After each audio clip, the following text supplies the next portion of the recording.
And we thank you so much for joining us. We've got a room full here at Velma Jackson. I got some amazing questions we're going to get to.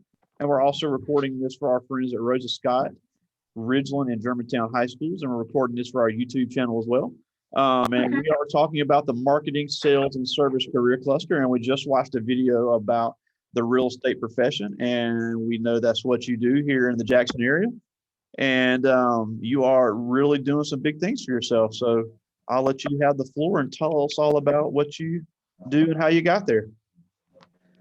Absolutely, Greg. Listen, first of all, I want to thank you for inviting me back this year to be a part of you guys' career day, what you do to help the students to understand life outside of the classroom.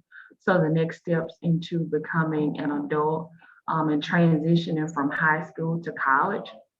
So I first want to introduce myself because I'm sure we don't have the same group of students that we had last year. Right. So first of all, my name is Detrice Johnson. I am a realtor affiliated with Keller Williams Realty, and I service Central Mississippi, which includes Hinds, Rankin, and Madison counties. And I go outside of those counties, Meridian, Hattiesburg, and some other places. Like I said, I'm a realtor. I know that the topic is about sales and marketing, but I wanted the students to have a different idea of sales. Because when you think about sales, sometimes every experience may not be great. But I want you to think of it as not really sales, but solving a problem. So if you think of it from that perspective, I think the outcome would be much different, because if a person has a problem and you have a solution versus you trying to sell someone something that they may or may not need, I think it's better received coming from the vantage point you're solving a problem. And the problem isn't even to live or they need to sell a property. Right. So, in my industry, the problem can be, hey, I'm looking to expand my portfolio. I'm looking to purchase investment properties. It could be, hey, I've been a renter for 5 years. I'm ready to take the next step and purchase a home.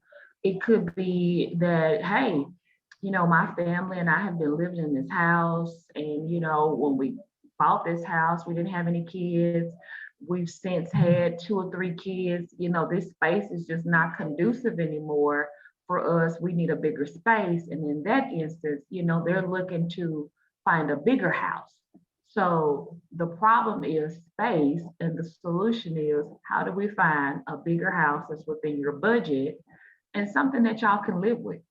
Yep. So solutions for me come in different packages.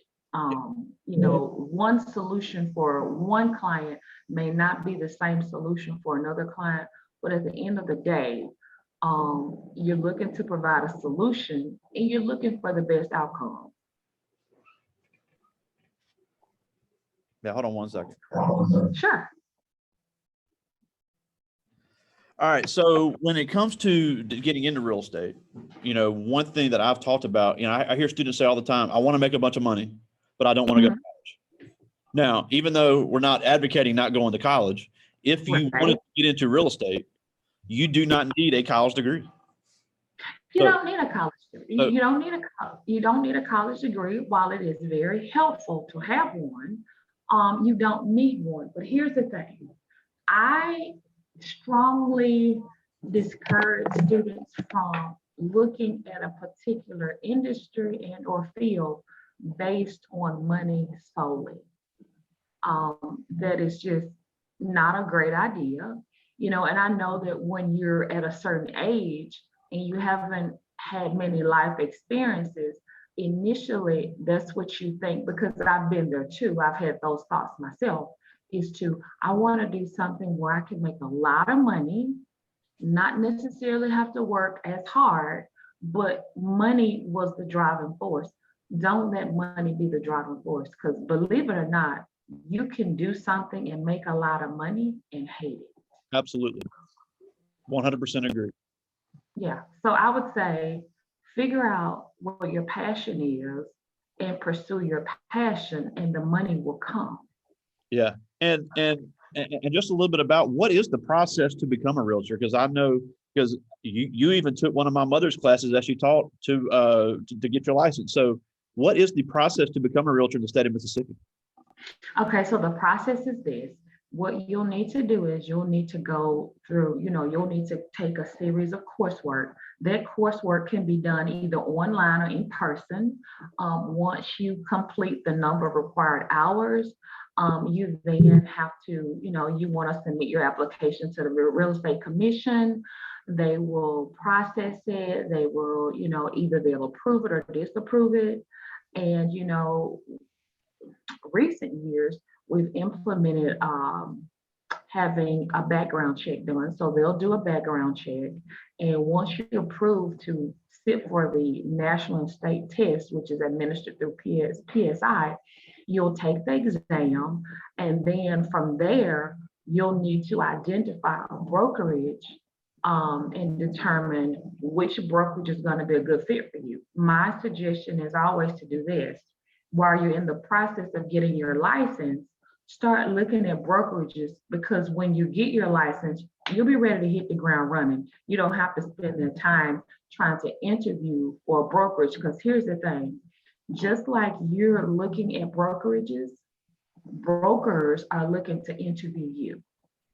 So, it's not, oh, I want to work for Century 21. No, it needs to be what's a good fit for you. And also that broker is looking for certain qualities in you because you are an extension of that brokerage. So you're being interviewed and you should be interviewing them as well. Yeah.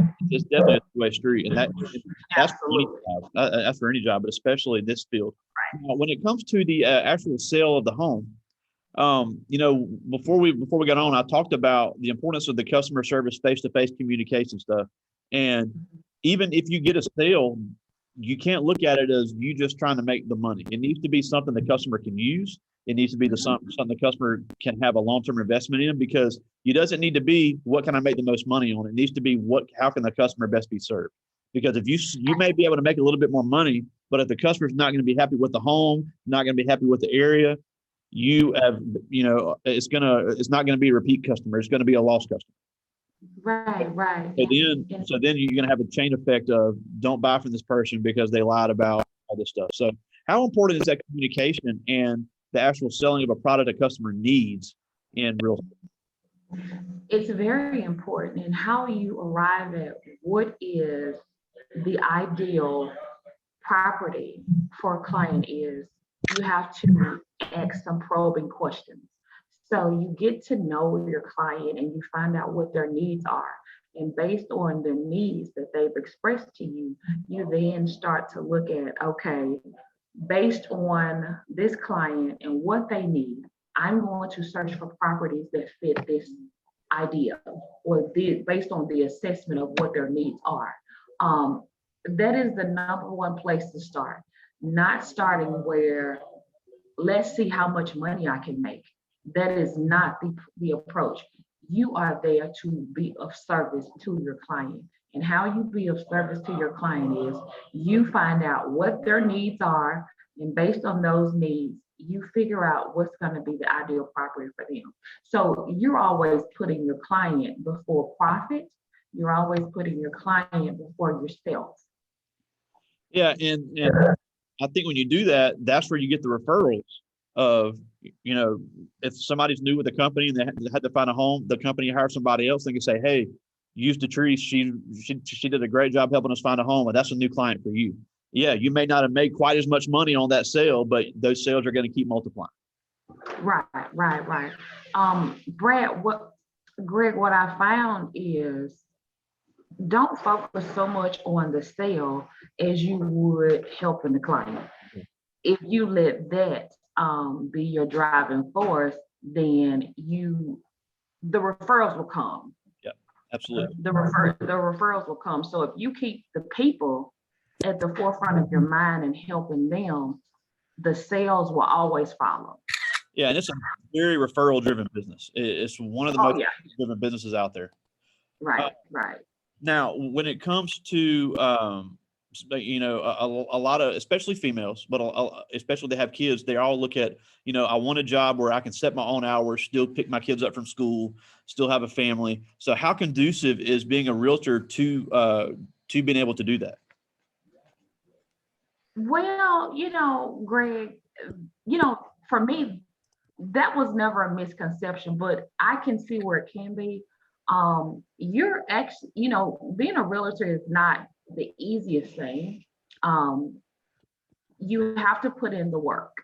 Now, not to say you can't tailor your schedule to fit picking up the kids and doing those things, but the market sometimes dictates how often you work, when you can and you can't work. There's definitely some flexibility in your scheduling being self-employed. But over the last 18 months, we've experienced a seller's market, and literally a house hits the market in the morning and it can be under contract by tonight. Wow. So in that instance, when the house hits the market, you really have to, number one, keep your eye on the market. Number two, be available to show that property if you have a client who is interested in that property. So, there's some variations in scheduling, being flexible, and that kind of thing. Being a realtor does allow for you to set your own schedule. And based on that, you know, it can work. Oh, absolutely. And that was one thing that I know driven my mom and other people to it, is they were able to do stuff with their kids, but they were also, they could work in the afternoon if they needed to or wanted to. So that is one thing. Now, before I get to some of these questions, I do want to, and I got some great ones. I'm gonna try to get to as many as I can. But one thing, I grew up in a realtor's home in Jackson, and I can honestly remember, I can remember her ever dealing with one other Black agent ever. Wow. I know that trend has changed greatly, especially in the Jackson area with, so many new realtors and new brokers coming in. So how important is that representation in the real estate industry? Because I can tell you, somebody who grew up here, it wasn't there. I know it has changed, but what needs to be done to continue that? And why is that important?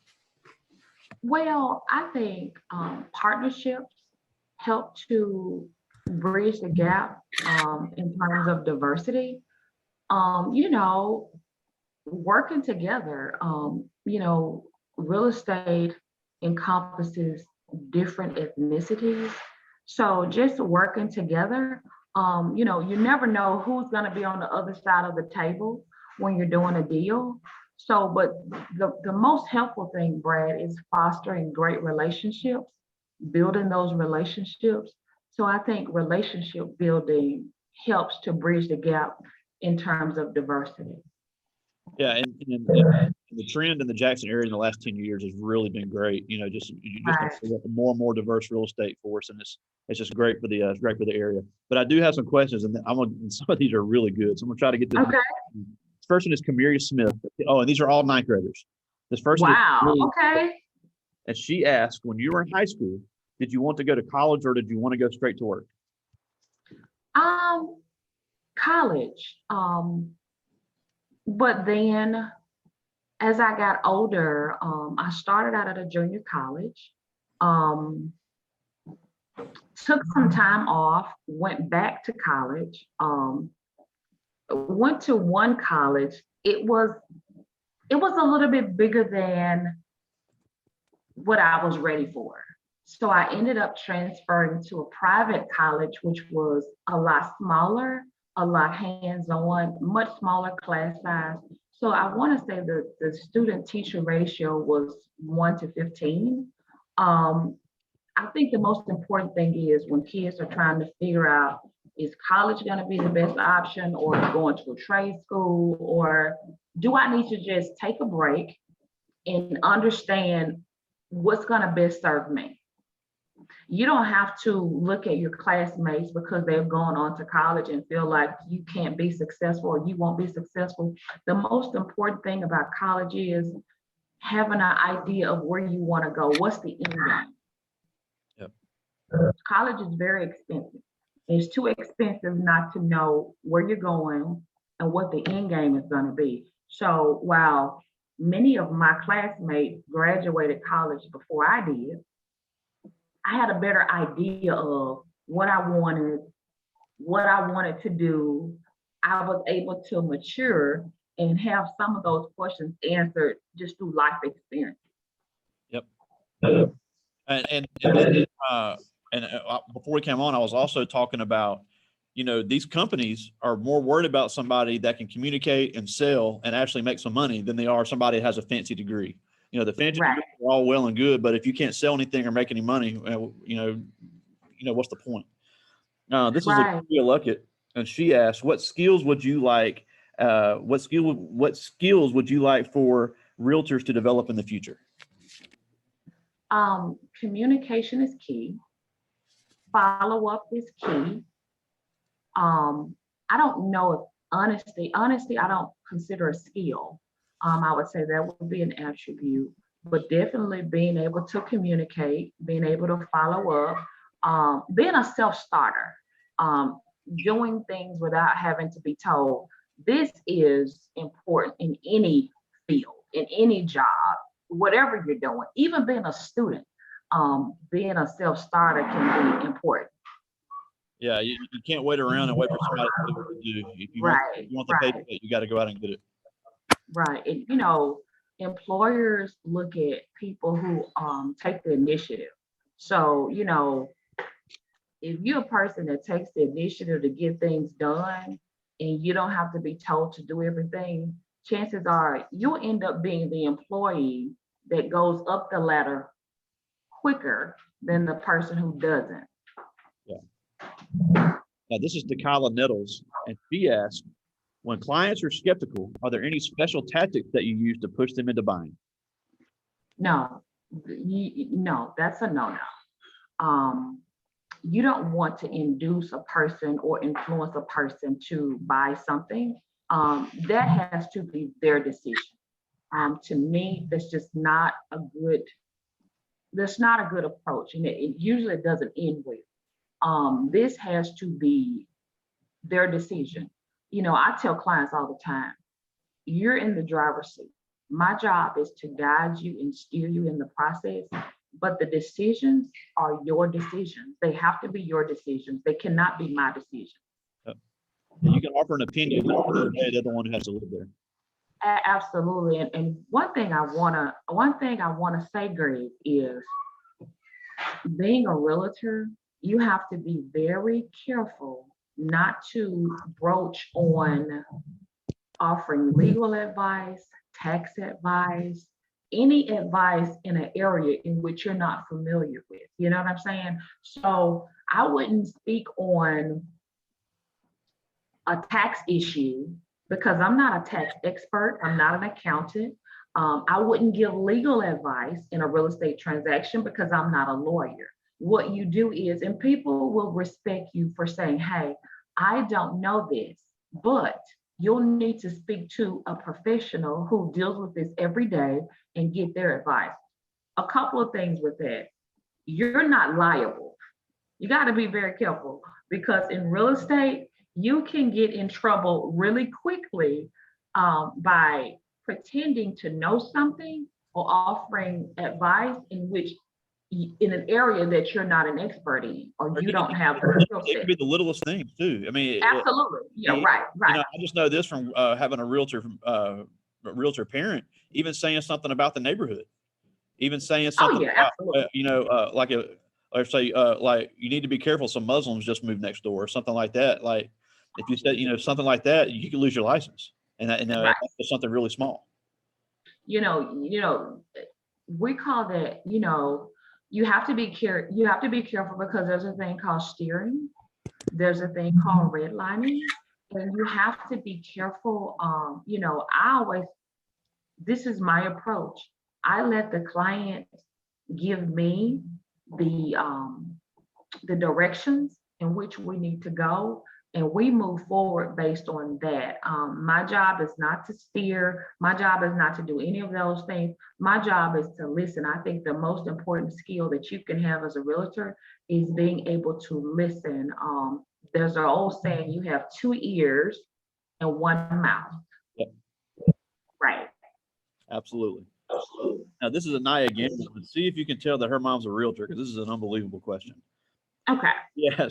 What unique challenges do you have in engaging with customers, and what is your most successful marketing strategy? Okay, let me get you to read that question one more time.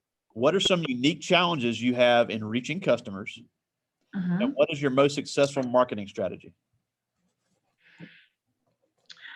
I wouldn't say that there's a unique challenge in reaching customers. This is what I will say. You definitely want to know who your ideal customer is, because every customer, every client will not be your ideal client. So the first thing you want to do is to know and identify who is my ideal client. And based on that information, you develop a strategy, a technique to reach those individuals. Yeah, and that would be any form of sales, especially real estate. Right. So I think when you just have this catch-all wide net approach to everybody is my client, everybody is my customer, I think you set yourself up for failure. Big time. And as you transition through your career, at least I've found this to be helpful. As I have transitioned through my career as a realtor, my ideal client 4 years ago is not my ideal client now. It's a constant evolution of who my ideal client is, because as you start out, you begin to transition. And as you transition, hopefully the transition is moving upward, not staying in the same place. So, my ideal client 4 years ago is not necessarily my ideal client today. Yeah. Now, this is Lamar Kennedy. He asked, what makes you passionate about your career? Helping individuals, whether I'm on the side of the buyer or whether I'm on the side of the seller. But I have to say, to be honest, my greatest gratification is to help a first-time home buyer. I hear so many others. The process is different. It's rewarding for everybody. But for a first-time home buyer who has never owned a home, and let me just say this, we live in a world where social media makes life look blemish-free. I like a challenge.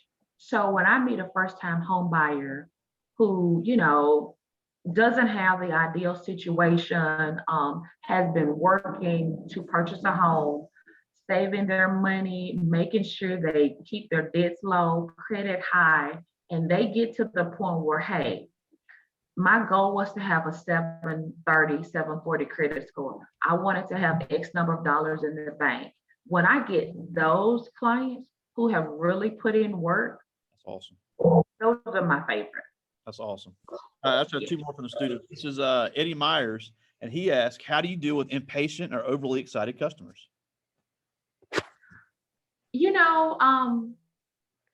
Being a realtor, you wear a lot of hats. And sometimes you have to be a coach, and sometimes you have to be an encourager, and sometimes you have to be the voice of reason. So, when I have clients who are overly excited, that's great.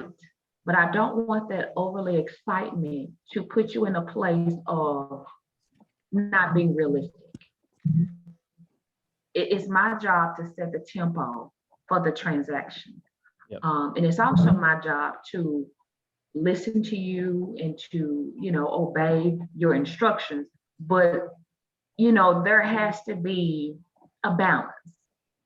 Buying a house can be very exciting, but what I don't want you to do is, I want to make sure that our expectations are realistic.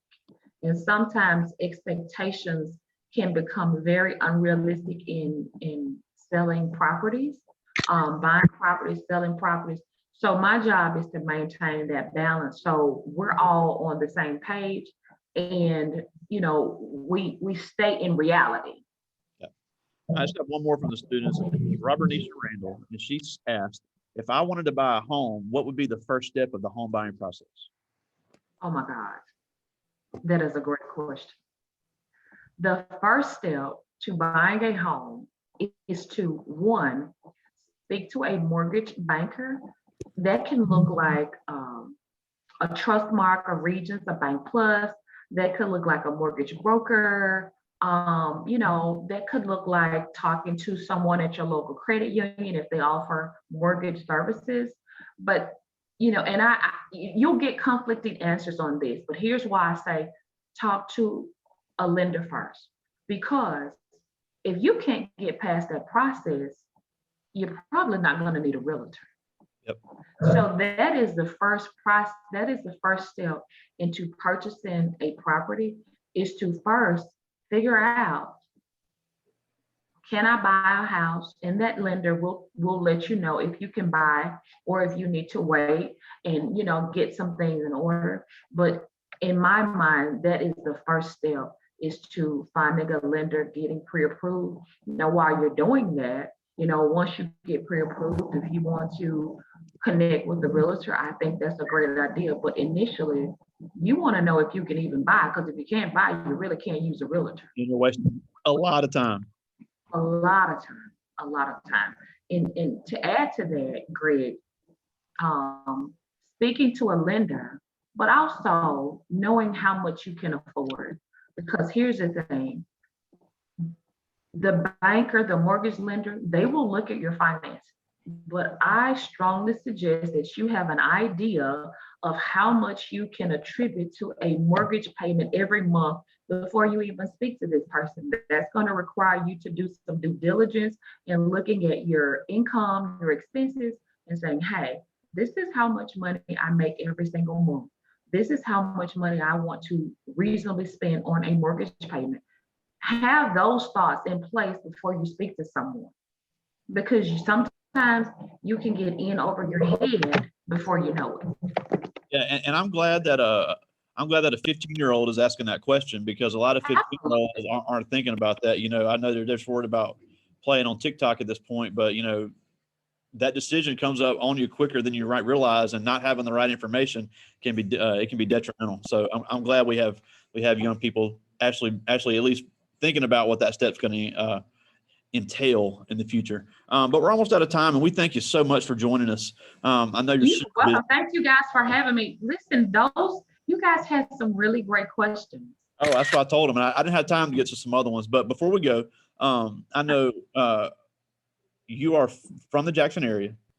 You grew up here just like they did. You grew up in as a young Black girl in Mississippi, but yet you are absolutely crushing it with Keller Williams. I mean, we see your face everywhere on all these real estate listings. So obviously you've taken a lot of initiative and done a great job. So what can these young people do now to follow in your footsteps? Well, first be clear on what it is that you want to do. And here's the thing, you may go through a series of, I want to do this, I want to do that. I would say figure out what you're passionate about. Figure out what wakes the inside of you up and causes you to have great energy and just want to pursue it. And here's the thing, ask yourself, could I do this without making a dime? And if you can do it without wanting to be paid, that is something you are extremely passionate about. And I say pursue it. Absolutely.